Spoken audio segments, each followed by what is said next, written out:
கர்த்தருடைய பரிசுத்த நாமத்துக்கு ஸ்தோத்திரம் உண்டாதாக. சகோதரன் சொன்னது போல பரிசுத்தவான்களின் சகவாசம் அவ்வளவு அற்புதமாக இருக்கிறது.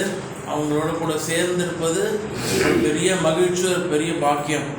ஏனென்றால் ஒருவேளை இந்த மாதிரி ஒரு பரிசுத்தவானின் சகவாசம் நமக்கு கிடைக்காமல் இருந்தால் என்ன செய்வோம்? நமக்கு ஒரு மகிழ்ச்சி இருக்காது, ஒரு ஆனந்தம் இருக்காது, உள்ளத்துக்குள்ள ஒரு ஆசீர்வாதம் தங்காது. கர்த்தருடைய பிள்ளைகளாக, கர்த்தரால் மீட்கப்பட்ட பிள்ளைகளாக அனைவரும் ஒன்றாக கூடியிருக்கும் பொழுது பரிசுத்த ஆவியானவர் உள்ளத்தில் அவ்வளோ பெரிய ஒரு சமாதானத்தையும் ஒரு சந்தோஷத்தையும் கொடுக்கிறவராக இருக்கின்றார் என்பதை இந்த நேரத்தில் அதை லிட்ரலாக உணர பரிசுத்த ஆவியானவர் உதவி செய்தார். உங்கள் உள்ளத்தையும் அவ்விதமாய் செய்திருப்பார் என்பதை நான் நினைக்கின்றேன். நாங்கள் இந்த காலகட்டங்களிலே யோசுவாவின் புஸ்தகத்திலிருந்து தியானித்து வருகிறோம். யோசுவாவின் புஸ்தகத்தில் யோசுவா எப்படி கானானுக்குள்ளதாக கொண்டு போய் அமர்த்துகிறார். பைபிள் ஸ்டடி வியாழக்கிழமை தோறும் பைபிள் ஸ்டடியில் அதான் பார்க்கின்றோம். இப்பொழுது சகோதரன் எடுத்த செய்தியும் அதற்கும் ஒரு தொடர்பு இருக்கிறது. தேவன் வேதாகம் முழுவதுமாக அவர் கோபம் உள்ளவராக, ஜாதிகளை அழிக்கிறவராக காணப்படுகிறவராக இருக்கிறார். அதற்கு தான் ஒரு நல்ல உதாரணத்தை மூப்பர் அவர்கள் அந்த பைபிள் ஸ்டடியில் சொன்னாங்க.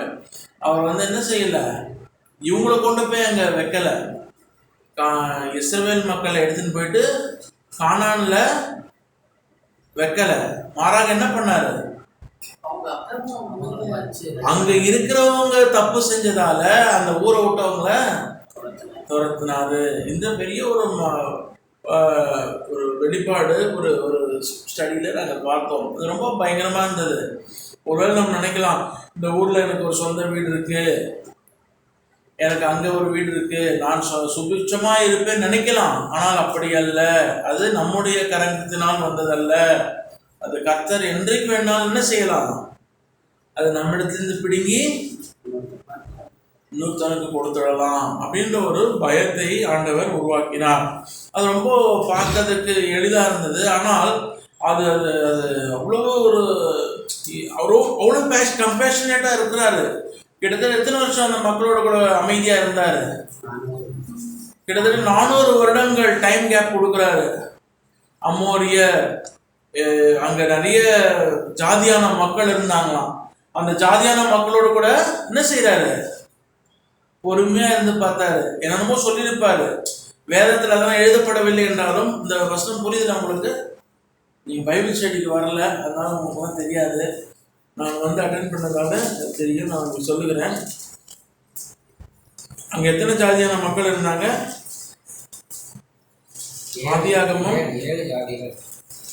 ஆதியாகமும்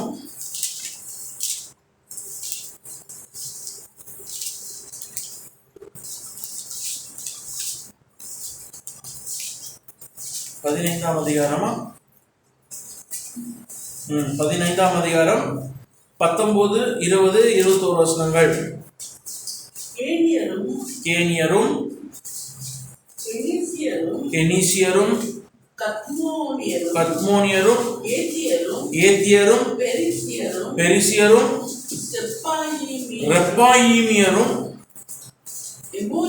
எமோரியரும் கானானியரும் கிர்காசியரும் எபூசியரும்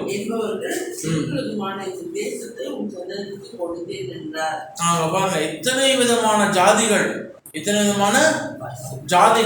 விதமான ஜாதிகள் அந்த கானான் தேசத்துல நல்லா சுபிட்சமாய் இருந்தாங்களாம், சுபிட்சமாய் வாழ்ந்தார்கள்.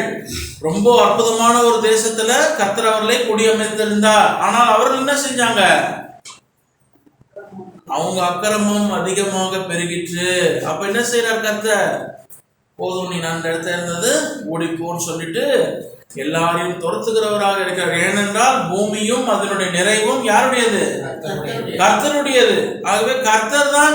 ஒருவேளை நான் நினைக்கலாம், இந்த இடத்துல அற்புதமான ஒரு இடம் மறைமலை நகர்ல நம்ம உட்கார்ந்து கொண்டிருக்கிறோம், நல்ல பாலும் தேனும் ஓடுகிற ஒரு தேசத்துல நம்ம இருக்கிறோம் என்று சொன்னால் அது என்ன, எப்படி பார்க்க வேண்டும்? என்னைக்கு வேண்டுமென்றாலும் கர்த்தர் நம்மை பிடுங்கி எங்கேயாவது தண்ணி இல்லாத ஒரு தேசத்துக்கு கொண்டு போய் போட்டு விடுவார். இப்பதான் நிறைய இடத்துல பார்க்கிறோம். இப்போ காசாவில் பார்த்தோம், எல்லாம் வீடு வாசல் எதுவுமே விட்டுட்டு ஓடுகிறார்கள். ஒரு இது வந்தா ஒரு எர்த்குவேக் வந்துச்சுன்னா, ட்ரமர்ஸ் வந்துச்சுன்னா காலி, ஒரு பூகம்பம் வந்தா காலி, ஒரு சுனாமி வந்தா காலி. ஆகவே ரொம்ப நாம் ஆராதிக்கிற தேவன் இப்பொழுது பார்த்த பிரகாரமாக அவர் பயங்கரமான தேவன் தான். ஆனாலும் அவர் இரக்கமுள்ளவராக 400 வருடம் 440 வருஷம். இப்படி கூட யோசிச்சு பார்த்தேன், இஸ்ரவேல் மக்கள் சிவந்த சமுத்திரத்திலிருந்து கானான் வரத்துக்கு எவ்வளவு தூரம் தான் இருந்ததா? வெறும் 15 நாட்களுக்குள்ளதாக 11 நாட்களுக்குள்ளதாக அவங்க என்ன பண்ணலாமா வந்துட்டு இருக்கலாம். வந்திருந்தா என்ன பண்ணிருப்பாரு? அந்த 11th டேல எல்லாரையும் அடிச்சு ஓட விட்டுருப்பாரு.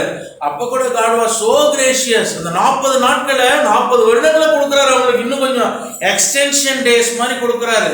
ஆனாலும் ஏமோரியர், ஏத்தியர், எபூசியர், கெனீசியர் அவங்களால புரிஞ்சுக்கொள்ள முடியவில்லை. அதனால அவர்களுக்கு பெரிய அவர்களுக்கு இது. இப்போ உபாகமத்துக்கு அதே தான், அந்த தொடர்ச்சியாக தான் நாம் தியானித்து வருகிறோம். உபாகமம் 6ஆம் அதிகாரம் 11ஆம் வசனம்.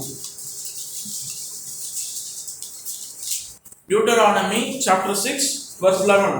Also full of things which you did not fill, you have wells which you did not dig, vineyards and olive trees which you did not plant, when you have eaten and are full. பண்டாவசனமா? Then beware lest you forget the Lord who brought you out of the land of Egypt from the house of bondage. எப்படிப்பட்ட விஷயத்துல கொண்டு போய் உங்களை சேர்க்கிறா இருப்பாரு இஸ்ரவேல் மக்களை? நீ நிரப்பாத சகல நல்ல வஸ்துக்களாலும் நிரம்பிய வீடுகளையும் நீ நிரப்பல. ஃபர்னிஷ்ட் ஹவுசஸ் எல்லாம் இருக்குது. ஃபர்னிஷ்ட் ஹவுசஸ் அதுல எல்லாமே நிரப்பி இருக்குதான். என்ன பண்ணிருப்பான்? அந்த மாசத்துக்கான ப்ரொவிஷன்ஸ் எல்லாம் வாங்கி வச்சிருப்பான். அப்புறம் வேற என்ன சொல்றாரு பாரு, நீ வெட்டப்பட்டிருக்கிற துறவுகளையும். துறவுனா என்ன?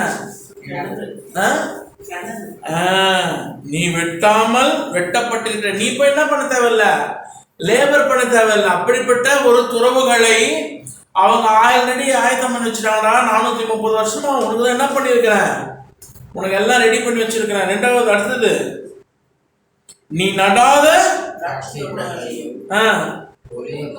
ஒலிவ தோப்புகளையும் அவர் உனக்கு கொடுப்பதினால். நீ கட்டல, நீ உண்டாக்கல, எதுவுமே பண்ணல. ஆனா என்ன பண்ணிருக்கான்? இன்னும் ஆங்கிலத்துல வைன்யார்ட்ஸ், அதாவது அந்த பெரிய திராட்சை ஆலைகள், அதை கூட அவங்க கட்டி வச்சிருந்தாங்களாம். இவன் போய் என்ன பண்ணும், அப்படியே ஆக்குபை பண்ணிக்க வேண்டியதுதான் இவனுடைய வேலையாக இருந்தது. அப்படிப்பட்ட ஒரு தேசத்துல நான் உன்னை கொண்டு போய் வச்சு நீ என்ன பண்ணக்கூடாது. அதான் 12ஆம் வசனத்துல சொல்றாரு,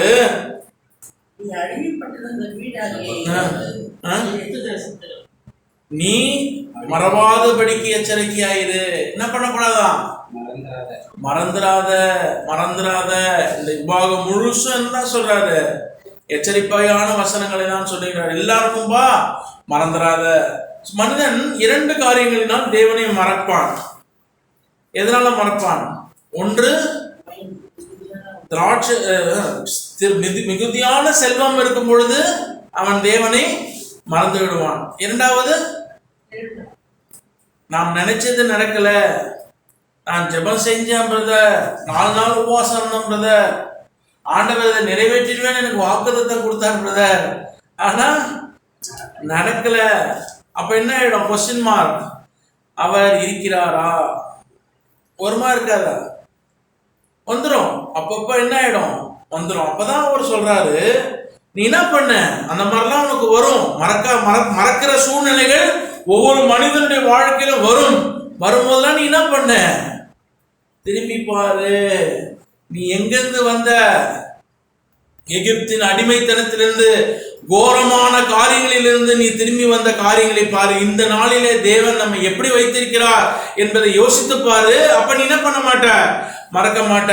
உன்னுடைய வாயிலும் நீ உட்காரும் பொழுது, அதுக்கு முன்பதாக சொல்றாரு பாருங்க, நீ அவைகளை உன் பிள்ளைகளுக்கு, 7ஆம் வசனம், நீ அவைகளை உன் பிள்ளைகளுக்கு கருத்தாய் போதித்து நீ உன் வீட்டில் உட்கார்ந்திருக்கிற போதும் வழியில் நடக்கிற போதும் படுத்துக் கொள்ளுகிற போதும் எழுந்திருக்கிற போதும் அவைகளை குறித்து பேசி கர்த்தர் என்ன பண்ணுவ, மறந்துடுவ. எப்ப வேணா மறப்ப. எனி சிச்சுவேஷன் உன் வாழ்க்கையில எப்படி நடந்தாலும் ஏதாவது விஷயத்தை என்ன பண்ணிடுவோம், கர்த்தரை மறந்துடுவோம். ஆனா என்ன சொல்றாரு? மறவாத, கர்த்தருடைய அன்பை நீ என்ன பண்ணாத, மறந்துடாத. உன்னை அப்படியே சுமந்து வந்த கர்த்தரை நீ என்ன செய்யாத, மறந்துடாத மறந்துடாத என்று சொல்லி இந்த இஸ்ரவேல் மக்களுக்கு அவர் என்ன செய்தார்? அவர்களுக்கு செய்தி கொடுத்தார். பிரியமான சகோதர சகோதரி, இந்த காலம் ரொம்ப மோசமான காலகட்டத்தில் நாம் வாழ்ந்து கொண்டிருக்கிறோம். எங்கு பார்த்தாலும் என்ன சொல்றாங்க?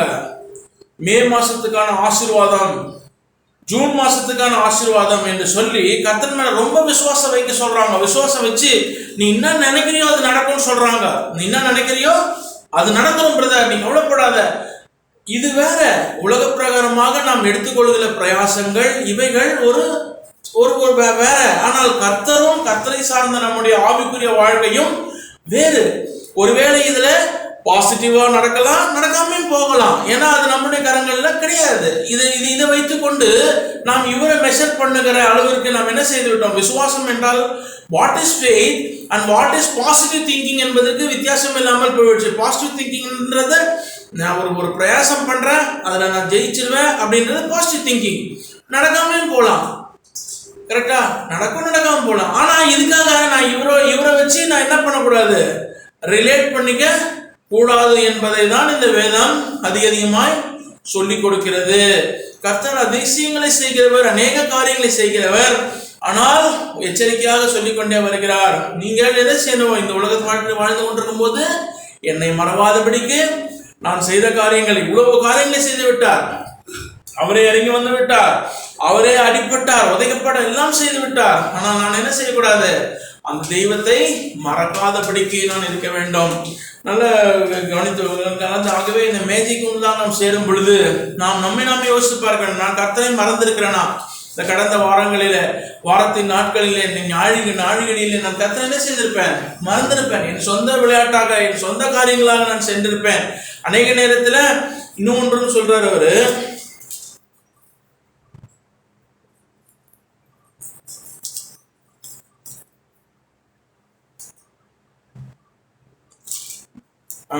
உபாகமம் 9ஆம் அதிகாரம் 4ஆம் வசனம். உபாகமம் 9ஆம் அதிகாரம். உன் தேவனாகிய கர்த்தர் அவர்களை உனக்கு முன்பாக துரத்துகையில் நீ உன் இருதயத்திலே என் நீதியின் நிமித்தம் இந்த தேசத்தை சுதந்திரித்துக் கொள்ளும்படி கர்த்தர் என்னை அழைத்து வந்தார் என்று சொல்லாயாக. அந்த ஜாதிகளுடைய ஆகாமியத்தின் நிமித்தமே கர்த்தர் அவர்களை உனக்கு முன்பாக துரத்தி விடுகிறார். சில நேரத்தில் என்ன எடுத்துனா, எப்ப பார்த்தாலும் இன்னும் நான் என்னன்னா பெரிய ஒரு குவாலிஃபிகேஷனே இல்லையா? எப்ப பார்த்தாலும் என்னன்னு நான் சொல்றோம், எல்லாம் ஒரு நடத்துறத போயிட்டு இருக்கு. இப்போதான் சில நேரத்தில் சில காரியங்கள் நல்லபடி வந்துட்டா நல்ல டாக்டிக்காக யோசனை பண்ணேன் பிரதர், அப்படி போட்டேன், இப்படி ஜெயிச்சேன், இப்படி நான் தான் அதை பண்ணேன்னு சொன்னாங்க சொல்றாரு. நீ நினைக்கலாம் உன் நீதியின்படி என் சாமர்த்தியம் நான் இப்படி போட்டான், அப்படியே நானா விடலை, கரெக்டாக பார்த்தேன் அப்படின்னு ஜெயிச்சிட்டேன் அப்படிலாம் சொல்லாத மகனே. நீ என்ன பண்ண? அப்படி சொன்னா கூட எனக்கு என்ன ஆயிடும்? எனக்கு கோபம் வந்துடும். 5ஆம் வசனம். உன் நீதி நிமித்தம் உன் இருதயத்தினுடைய உத்தமத்தின் நிமித்தமும் நீ அவர்கள் தேசத்தை சுதந்திரிக்கும்படி பிரவேசிப்பதில்லை. அந்த ஜாதிகளுடைய ஆகாமியத்தின் நிமித்தமாகவும் ஆபிரகாம், ஈசாக்கு, யாக்கோபு என்னும் உன் பிதாக்களுக்கு கர்த்தர் ஆணையிட்டு சொன்ன வார்த்தையை நிறைவேற்றும்படியாகவும் உன் தேவனாகிய கர்த்தர் அவர்களை உனக்கு முன்பாக துரத்தி விடுகிறார். 6ஆம் வசனம். ஆகையால் உன் நீதி நிமித்தம் உன் தேவனாய் கர்த்தர் உனக்கு அந்த நல்ல தேசத்தை சுதந்திரிக்க கொடார் என்பதை அறிய கடவாய். நீ வணங்கா கழுத்துள்ள ஜனம். நம்ம பார்த்து ஆண்டவர் இன்னைக்கு என்ன சொல்றாரு? நீ யாரு? வணங்கா கழுத்துள்ள ஜனம். உனக்கான நான் இவ்வளவோ செஞ்சுட்டேன். பல நேரங்களில் நம்ம என்ன செய்யறோம்? எங்க அவர் இருக்கிறாரு அப்படின்ற கேள்வியை சாத்தான் அதிகமாய் கொண்டு வருகிறான். பிரியமான சகோதரி, ஆனால் நாம் ஆண்டவரோடு கூட, அந்த தெய்வத்தோடு கூட நெருங்கி ஜீவிக்க வேண்டியது, விதமாய் பரிசுத்தவான்களுடைய சகவாசத்திலே அமர்ந்திருப்பது மிக மிக அவசியம் என்பதை தான் இந்த வேதம் நமக்கு தெள்ளத் தெளிவாக சொல்லுகிறது. விசுவாசிக்கிறோம், இயேசுவானவர் வந்தார், எனக்காக ரத்தம் சிந்தார், அதெல்லாம் சாதாரணமான விஷயமாய் மாறிவிடுகிறது.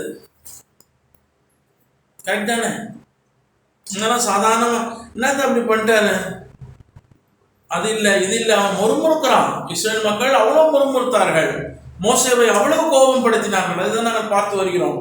ஸோ அப்பேற்பட்டவர்களாய் நாம் மாறி போகாதபடிக்கு தேவனிடத்துல சேரத்தக்கதாக எப்பொழுதுமே அவரை பற்றி நினைத்து கொண்டிருக்கிறவர்களாக நாம் இருக்க தேவன் நம்மை அழைக்கிறார்.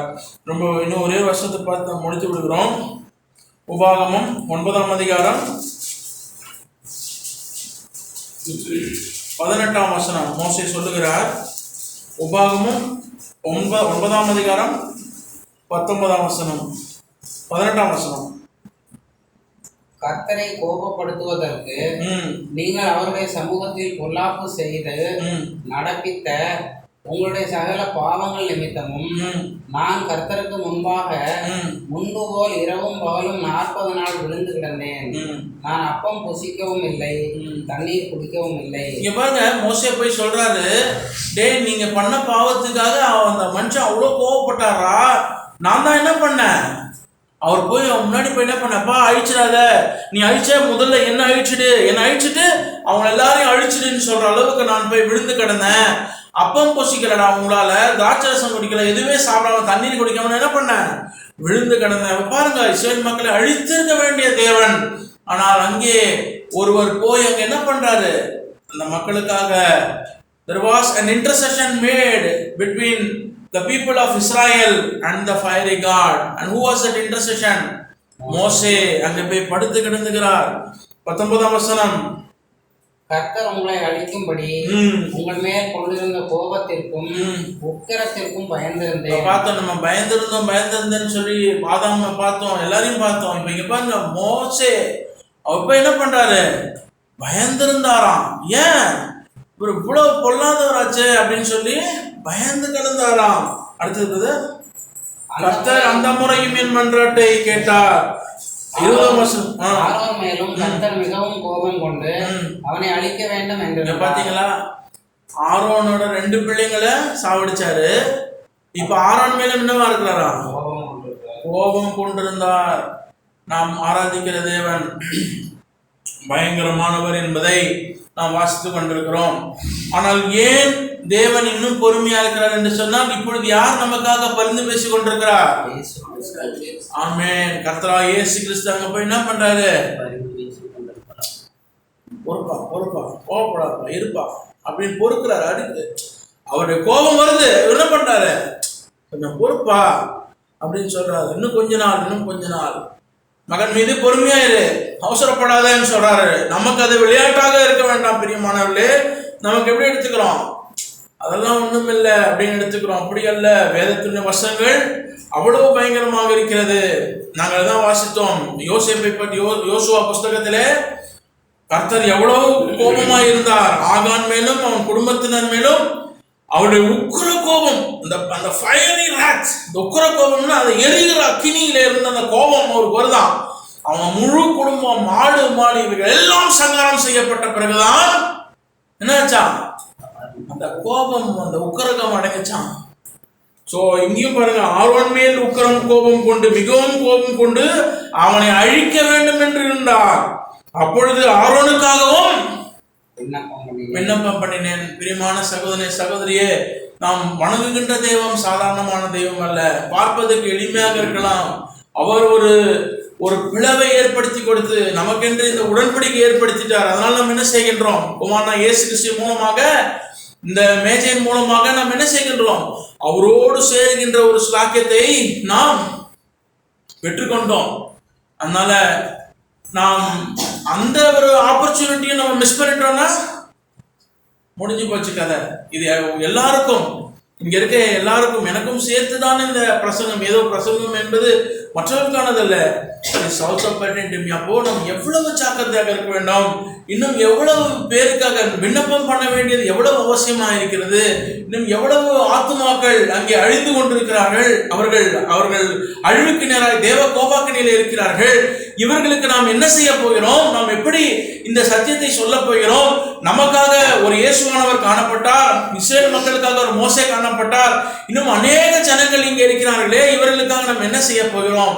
இப்பேற்பட்ட ஒரு பாரத்தை பெற்றவர்களாக இந்த மேஜரில் நாம் சேருவோம். பிரியமானவர்களே, it's a great opportunity, it's a great blessing. இதெல்லாம் நடக்க போகிறது. கூட யோசிச்சுட்டு இருந்தேன், பெரிய பெரிய ஞானிகள் இருந்தாங்க, அவங்களுக்கெல்லாம் தெரியாத ஒரு விஷயத்தை தேவ கோபாக்கிலிருந்து எப்படி தப்பித்துக் கொள்வது என்பதை தேவன் நமக்கு காட்டிவிட்டார். இருந்தாலும் நாம் என்ன செய்ய வேண்டும்? ஜாக்கிரதையாக இருக்க வேண்டியது நம்முடைய கடமையாக இருக்கிறது. So let us come before this table. இந்த மேஜிக்கல்ல வருவோம், நம்மை நாமே அர்ப்பணிப்போம். இந்த தெய்வத்தை பற்றிதான அறிவு இவ்வளவு பயங்கரமாக இருக்கின்ற தேவன், ஆனால் குமாரனா இயேசு கிறிஸ்துவின் முகம் பார்த்து நம்ம என்ன செய்திருக்கிறார்? பிழைத்திரு என்று சொல்லியிருக்கின்றார். ஆகவே நாம் இன்னும் ஆண்டவருக்கு நெருங்கி ஜீவிக்கின்ற வாழ்க்கையை பெற்றுக்கொண்டவர்களாக, இந்த சூழ்நிலைகளை தள்ளி வைத்துவிட்டு, சூழ்நிலைகள் ஒரு பக்கம், ஆனால் the relationship and the life with God is totally different. இதில் நாம் அழகாக டிராவல் பண்ணிட்டு எப்படியாவது போய் அந்த நித்திய ராஜ்யத்தில் போய் நாம் சேர்ந்து விட வேண்டும். அதற்காக தேவன் இப்படிப்பட்ட அற்புதமான பரிசுத்தவானின் சகவாசத்தை நாம் கொடுத்திருக்கிறார். கர்த்தர் தாமே இந்த வசனங்களை ஆசீர்வதிப்பாராக. இந்த மேஜையில் எப்பேற்பட்ட பயபக்தியோடு கூட நாம் சேருவோம்.